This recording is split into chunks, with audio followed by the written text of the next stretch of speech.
السلام علیکم دوستو، میں عاصم سیل آپ کی خدمت میں حاضر ہوں۔ امید کرتا ہوں کہ سب خیر خیریت سے ہوں گے۔ اللہ پاک آپ سب کو اپنی حفظ و امان میں رکھے۔ دوستو، آج ہم آپ کو جسم کی تھکاوٹ کے بارے میں بتائیں گے کہ جسم میں تھکاوٹ کیوں رہتی ہے۔ جسم جو ہے وہ بغیر کسی کام کے درد کیوں کرتا ہے۔ لیکن اس سے پہلے اگر آپ ہمارے چینل پہ نئے ہیں تو ہمارے چینل کو سبسکرائب کر دیں تاکہ ہماری جو آنے والی ویڈیو ہے وہ سب سے پہلے آپ تک پہنچتی رہے۔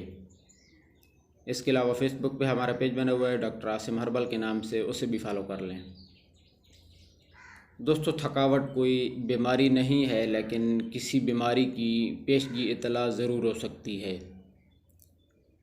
کوئی بھی کام کرنے کے بعد اگر تھکاوٹ ہوتی ہے تو وہ تو اس کام کی وجہ سے ہوتی ہے، لیکن اگر آپ مسلسل تھکاوٹ کا شکار رہتے ہیں، خاص کر اگر آپ صبح اٹھتے ہیں تو جسم میں شدید تھکاوٹ محسوس کرتے ہیں، پٹھوں میں شدید درد ہوتا ہے اور آپ کا جسم درد کر رہا ہوتا ہے، تو اس کے لیے آپ کو اپنے جسم کا جائزہ لینا ہوگا کہ آخر وہ کون سی وجہ ہے جس کی وجہ سے آپ تھکے تھکے سے رہتے ہیں۔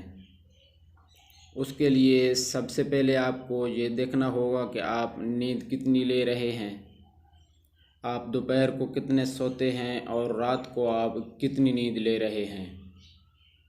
اس کے علاوہ آپ کو اپنے جسم کے اندر آئرن کی کمی کا بھی جائزہ لینا ہوگا، اور آپ پانی کتنا پیتے ہیں اس کا بھی آپ کو اندازہ لگانا ہوگا، یا آپ بالکل کوئی کام نہیں کرتے اور ورزش بھی نہیں کرتے، اس کا بھی آپ کو جائزہ لینا ہوگا۔ دوستو، اللہ پاک نے دن کام کے لیے بنایا ہے اور رات آرام کے لیے بنائی ہے، لیکن ہم نے رات کو بھی دن میں تبدیل کر دیا ہے۔ دن کو ہم کام کرتے ہیں اور رات کو پوری رات موبائل استعمال کرتے ہیں، تو تھکاوٹ تو اس وجہ سے ہونی ہے۔ تو اب آتے ہیں اس کی احتیاط کی طرف۔ آپ کو گوشت کا استعمال کم سے کم کرنا ہوگا، ہری سبزیوں کا آپ استعمال زیادہ کر دیں، اور ساتھ ساتھ سلاد کا استعمال زیادہ کریں، اور صبح ناشتے کے ساتھ آپ دہی کا استعمال کریں، اور 1 کپ نیم گرم پانی میں 2 چمچ شہد ڈال کر وہ بھی استعمال کریں، اور سیب کا سرکہ بھی آپ پانی میں ڈال کر استعمال کر سکتے ہیں۔ اس کے استعمال سے انشاءاللہ آپ کی جسمانی تھکاوٹ دور ہوگی، اور اگر آپ فارغ رہتے ہیں یعنی کہ کوئی جسمانی مشقت نہیں کرتے تو صبح خالی پیٹ چہل قدمی ضرور کریں۔